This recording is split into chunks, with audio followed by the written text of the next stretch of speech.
Hello dear viewers, welcome back to my YouTube channel. दोस्तों, आज हम मैथ के कुछ ऐसे क्वेश्चंस करने वाले हैं जो आपके एग्जाम के पॉइंट ऑफ व्यू से बहुत ही इंपॉर्टेंट। दोस्तों, वीडियो में आगे बढ़ने से पहले अगर आप हमारे चैनल पे नए हैं तो चैनल को सब्सक्राइब कर लीजिए। वीडियो को बिना स्किप किए दोस्तों अंत तक देखिए। अगर वीडियो अच्छी लगी दोस्तों तो लाइक करिए, कमेंट करिए और शेयर कर दीजिए, जिससे कि वे बच्चे जो इस बार बोर्ड की परीक्षा में अपीयर करने वाले हैं वो अपनी परीक्षा की अच्छी तैयारी कर सके और अच्छे मार्क्स स्कोर कर सके। दोस्तों चलिए दोस्तों स्टार्ट करते हैं। दोस्तों, बोर्ड एग्जाम प्रिपरेशन 2023 के हमारे इस सीरीज के इस वीडियो का पहला प्रश्न है।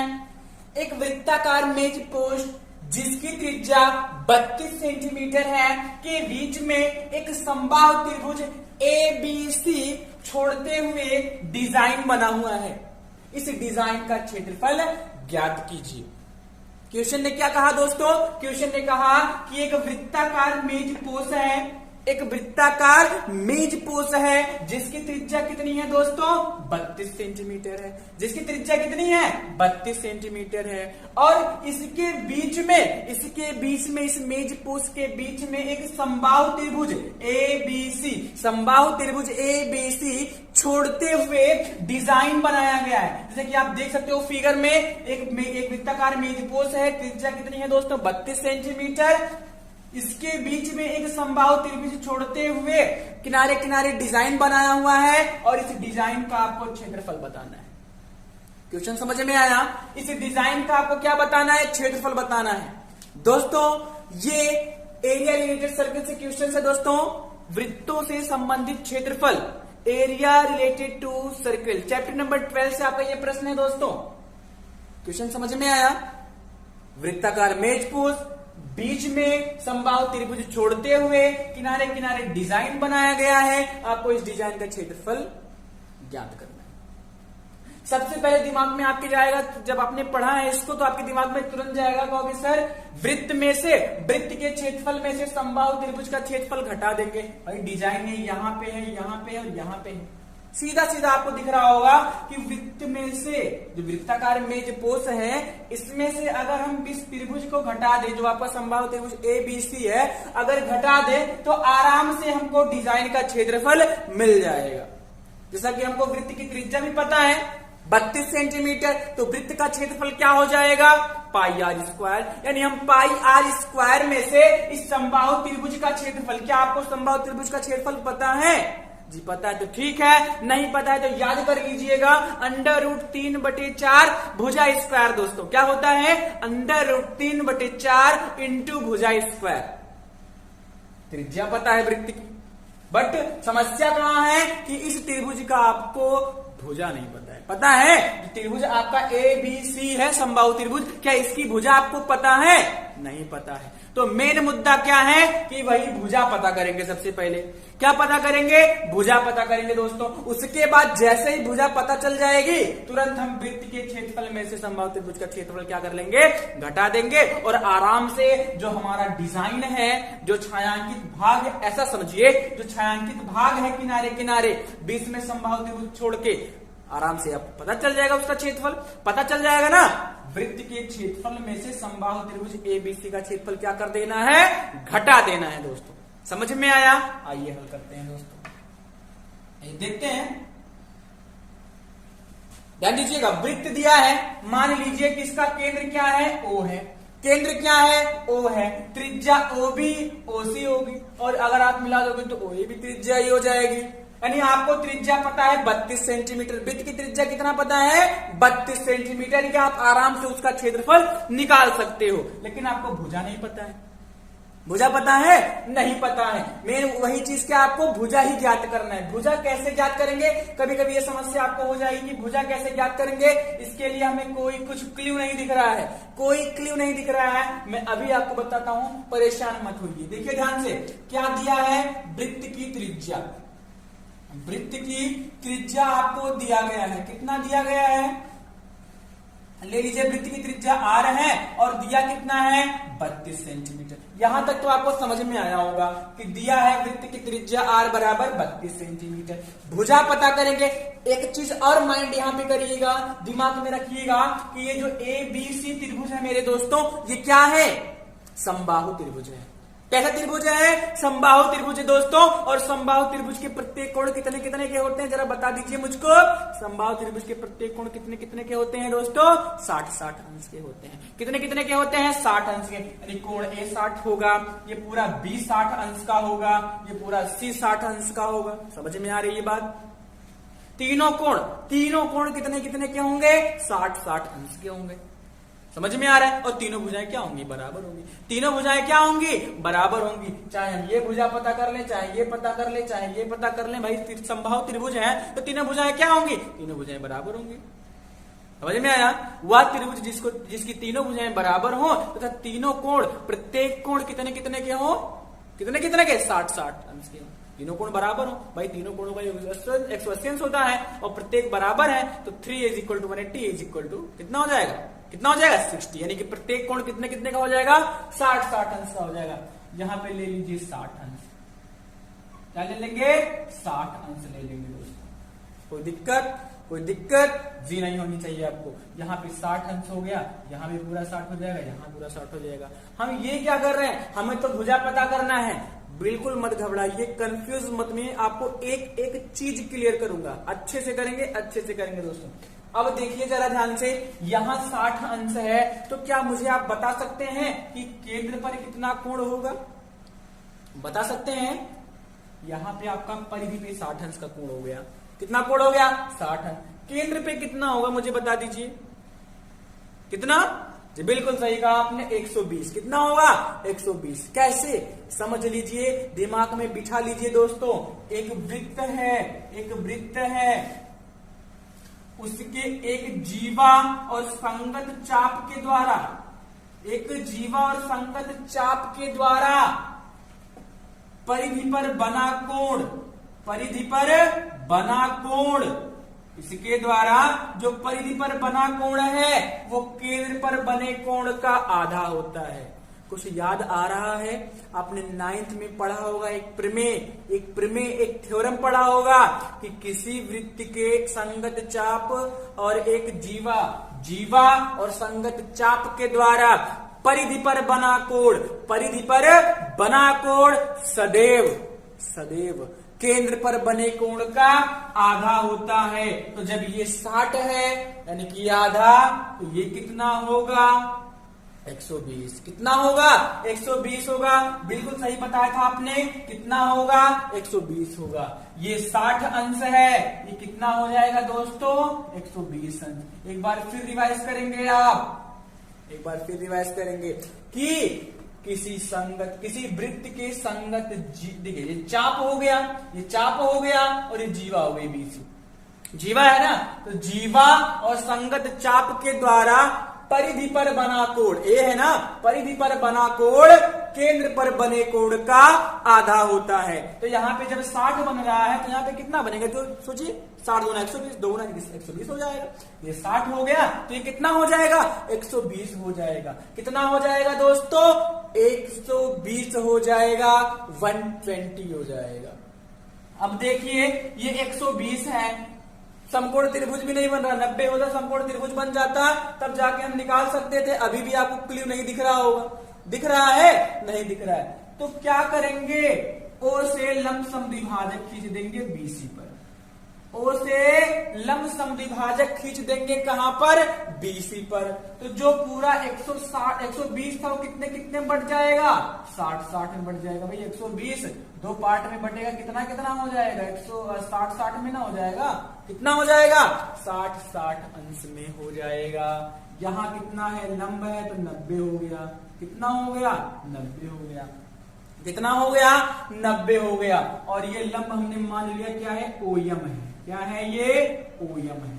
कुछ समझ में आ रहा है? ये परिधि पर बना कोण 60 है, केंद्र पर बना कोण 2 गुना, तो 60 120 हो जाएगा।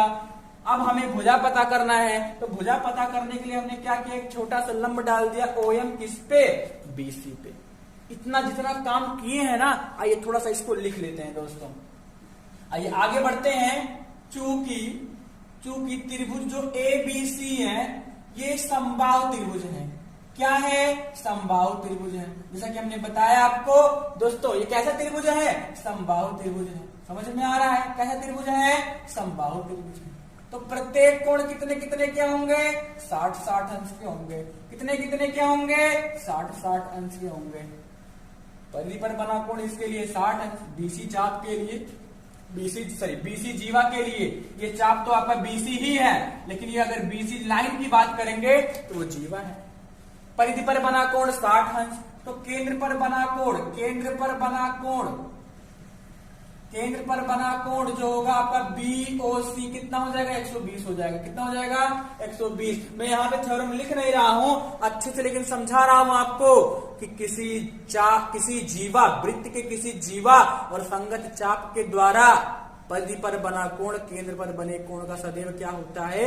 आधा। परिधि वाला आधा, केंद्र वाला दोगुना। परिधि वाला आधा, केंद्र वाला दोगुना। आप इसको ऐसे ही बोल सकते हो कि किसी वृत्त के किसी जीवा और संगत चाप के द्वारा केंद्र पर बना कोण सदैव परिधि पर बने कोण का दोगुना होता है। इसको आप ऐसे भी बोल सकते हो दोस्तों। समझ में आ रहा है? इसको आप ऐसे भी बोल सकते हो। केंद्र पर बना कोण कितना हो जाएगा? 120। क्यों पर नहीं लिख देंगे, क्योंकि किसी जीवा और संगत चाप के द्वारा केंद्र पर बना कोण परिधि पर बने कोण का क्या होता है? दोगुना होता है। तो 120 हो गया दोस्तों। फिर हमने रचना में क्या किया? OM परपेंडिकुलर BC खींचा। क्या खींचा? OM परपेंडिकुलर BC खींचा। OM परपेंडिकुलर BC, OM लंब खींच दिया किस पे? BC पर दोस्तों। अब मैं आपको समझाऊंगा। आपको यहाँ से OMB दिख रहा है दोस्तों, OMB दिख रहा है, OMC दिख रहा है। एक त्रिभुज में आपने लंब डाल दिया, दो नए त्रिभुज बन गए आपके। लंब यानी कि कितना कोण बना रहा होगा? 90-90 अंश का भाई। OMB और OMC दोनों के दोनों समकोण त्रिभुज हैं।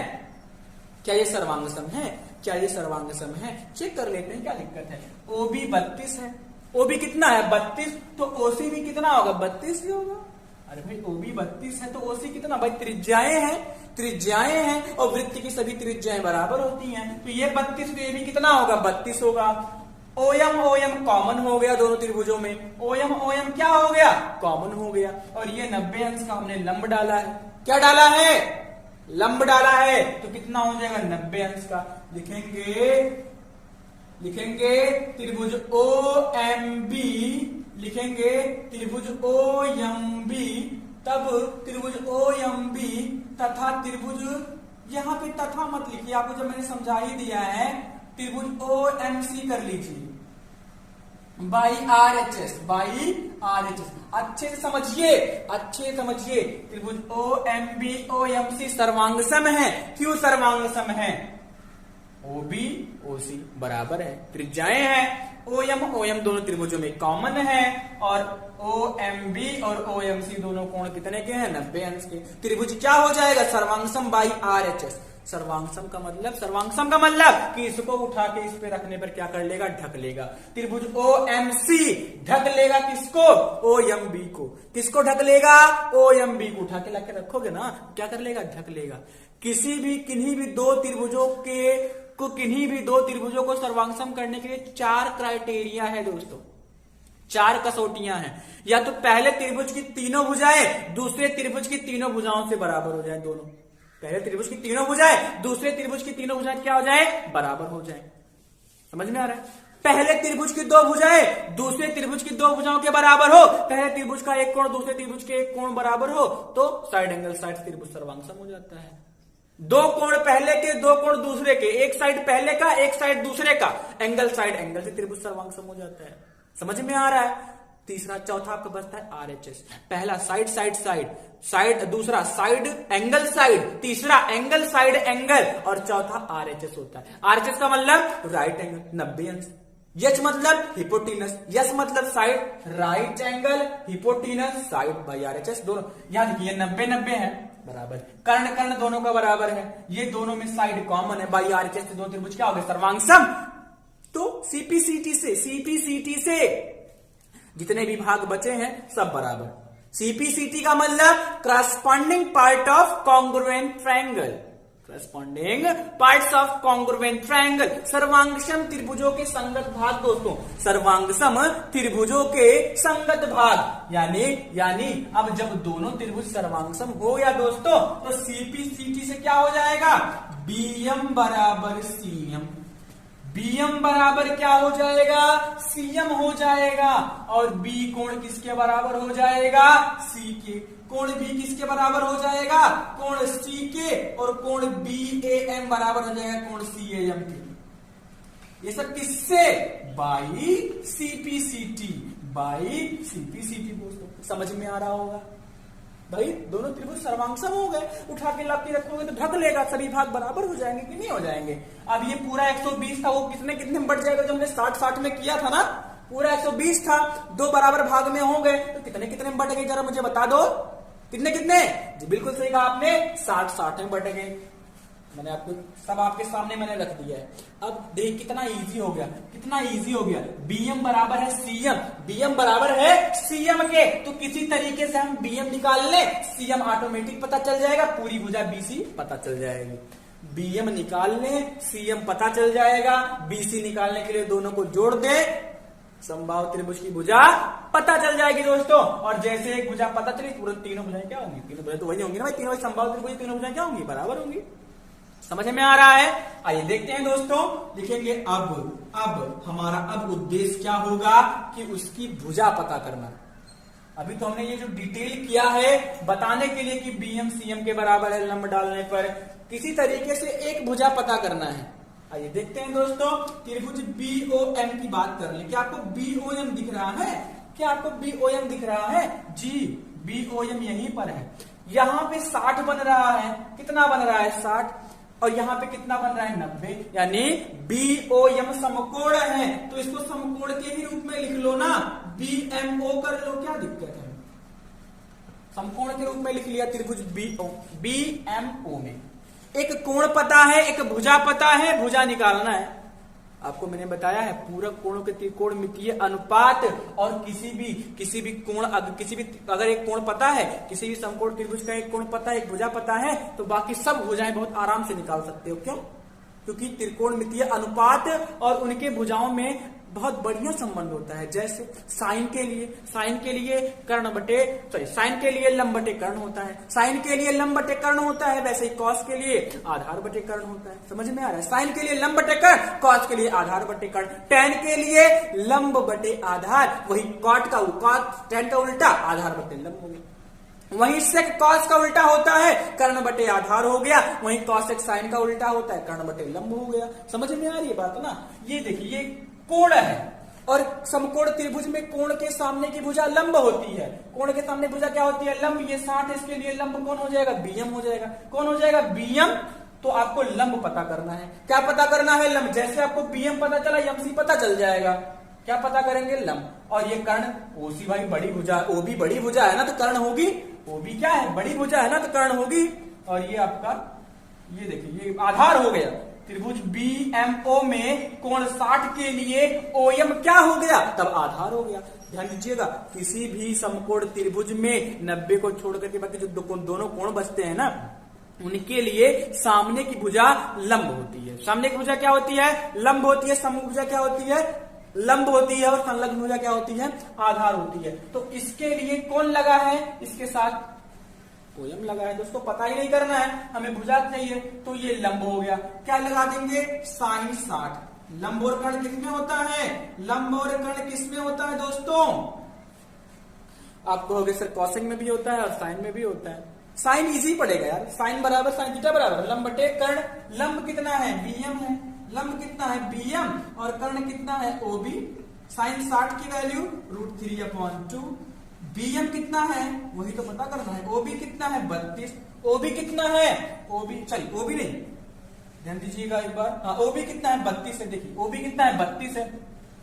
आगे देखिए, क्रॉस मल्टीप्लाई करोगे तो बीएम बराबर आपको मिलेगा 32 √3/2। 16 दूनी 32।